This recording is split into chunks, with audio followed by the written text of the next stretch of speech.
Moi, c'est Aurore et je suis l'une des 2 cofondatrices de Rêve Society. Rêve Society, c'est la première marque française spécialisée dans les collants et chaussettes écologiques en matière recyclée. Avant de monter ce projet, avec Laetitia, on avait toutes les 2 des expériences dans des maisons de mode et de luxe parce que c'était ce qui nous passionnait, c'était ce qu'on avait envie de faire dans la vie. On s'est demandé avec Laetitia qu'est-ce qu'on peut changer aujourd'hui dans le secteur de la mode, quel produit n'a pas été amélioré pour devenir plus écologique.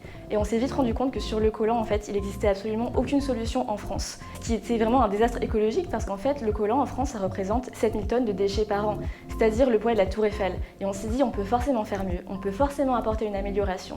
Et c'est à partir de là qu'on a décidé de créer Rêve. Ce qui était problématique sur le collant, c'est la matière. Donc on a fait nos recherches, on a regardé ce qui se faisait actuellement, ce qui était en développement, là où il y avait des recherches.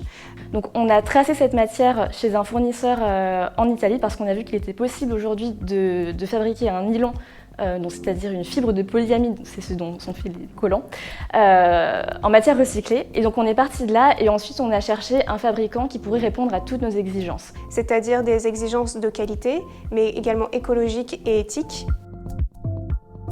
Du moment qu'on s'est dit on y va, on se lance, on s'est dit on perd pas de temps. C'est-à-dire qu'on était durant l'été et à partir de septembre, on s'est lancé pour commencer à travailler la campagne et on voulait la lancer en novembre et c'est ce que l'on a fait. Donc c'est allé très rapidement. Juste avant le lancement de notre campagne sur Ulule, on avait un mélange d'excitation, de peur, d'appréhension parce qu'il faut comprendre que il n'y avait aucune marque de collants écologiques en France, il n'y avait pas d'antécédents, donc on ne savait pas exactement à quoi s'attendre. Et c'est pour ça d'ailleurs qu'on a lancé la campagne, c'est qu'on voulait voir déjà si l'intérêt était réel sur une plus grande part de la population, et puis également financer la première production, donc il y avait beaucoup d'enjeux. Et on a été très agréablement surprise parce que notre premier objectif a été dépassé, plutôt même explosé en l'espace de moins de 2 heures. Et on avait nos portables, nos ordinateurs qui n'arrêtaient pas de sonner, de vibrer dans tous les sens, et on n'en venait pas. On a eu des soutiens, dont Act for Impact de la BNP et de Ulule. Ça a vraiment été très positif pour nous parce que c'est un prix qui est centré sur les projets qui ont un impact positif, donc autant sur l'environnement, mais aussi sur la vie et le développement quotidien actuel. Et donc on était extrêmement heureuse d'avoir été sélectionnée pour ce prix parce que c'est un petit peu une certification en soi dès le début du projet, une reconnaissance que l'on s'inscrit bien dans ce cadre. Pour nous, l'obstacle majeur, ça a été probablement de tenir le rythme en fait, de la campagne parce que c'est vraiment une période qui est très intense.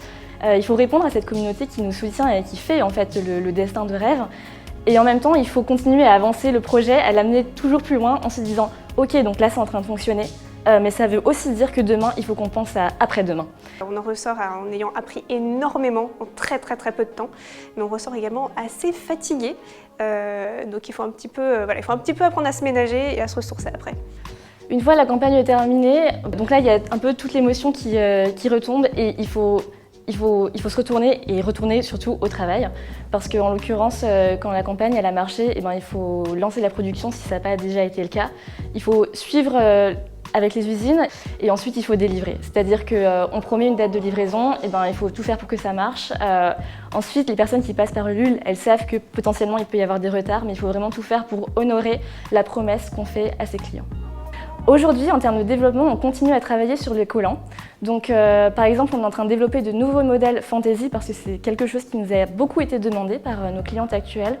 On est également passé au 100% recyclé parce qu'avant on était à 75-85% de matière recyclée. Aujourd'hui, on va passer sur du 100% à partir de septembre. Donc ça, c'est vraiment une super bonne nouvelle pour nous et pour l'environnement.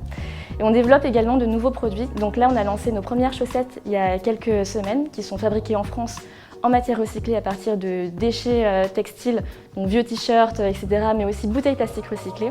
Et ça, c'est un projet qu'on va poursuivre avec de nouvelles matières, toujours plus écologiques et toujours une fabrication de qualité parce que c'est vraiment ce qu'on cherche à faire. Donc à tous les entrepreneurs ou aspirants entrepreneurs ou entrepreneuses d'ailleurs qui ont peur de se lancer, il ne faut pas hésiter. Il faut bien construire son projet, il faut bien y réfléchir, cadrer ce qui peut être cadré, mais s'il y a bien quelque chose que l'entrepreneuriat apprend sur le tas, c'est que la perfection n'est pas du domaine du possible. Et donc même si tout ne peut pas être parfait, il faut y aller. Mais il faut aussi surtout beaucoup s'écouter parce qu'au final, vous êtes le seul ou la seule à connaître votre projet à fond. Donc c'est vraiment hyper important de suivre ses instincts, ses intuitions. Il faut prendre les informations là où elles sont, mais à la fin, c'est vous qui fondez votre projet, c'est vous qui le créez et c'est à vous de prendre les bonnes décisions et vous êtes la seule personne à savoir.